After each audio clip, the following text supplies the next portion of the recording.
Here we have a cook's knife, which you will be using at school. Now it looks large and they are quite big, but you do get used to them.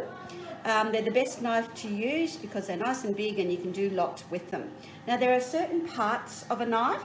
Here we have the tip, we have the edge, which is sharp, we have the bolster, we have the rivets, and we have the butt, the end of it, which is a bit rounded like our butts, really.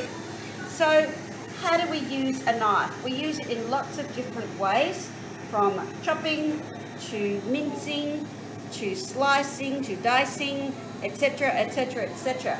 We use lots and lots of ways, and if you use it correctly, you'll never have an issue with it. The main thing with a knife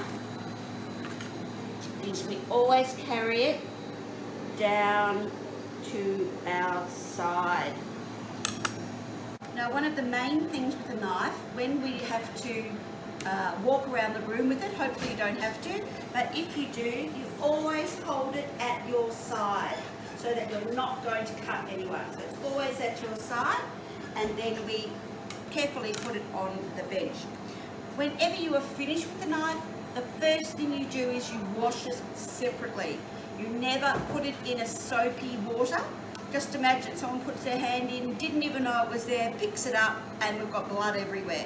So when you finish with the knife, the first thing you do is you wash it. Now, if I'm just going to pretend this is a piece of garlic. So if this was a piece of garlic, I'd actually use this heel of the knife and I would squash down and then start cutting.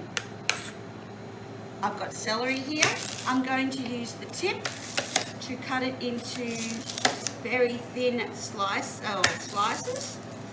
and then I'm going to use a rocking motion. So you're using your tip, you don't go neck, neck, neck, neck. Just imagine that noise 26 times. I don't ever want to hear that noise. So you rock. So all you can hear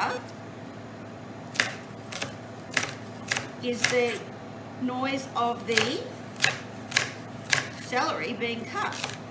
Rock, rock, rock, rock, rock, rock, rock. So we can use the tip. We can also use the tip.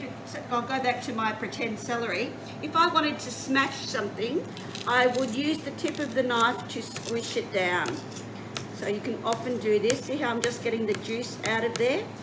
If I wanted to just have the flesh, there we go. I've just got the flesh on the tip of my knife. So we can use it to squish, to mash, to cut.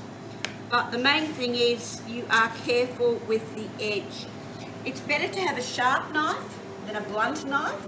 A sharp knife, if it cuts you, makes a nice cut that the edges will mend really well. Whereas blunt knife, you get a ragged edge and it takes forever to heal.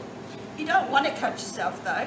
But if you do, we have blue Band-Aids, and we have blue Band-Aids because they show up in food if they fall off your fingers.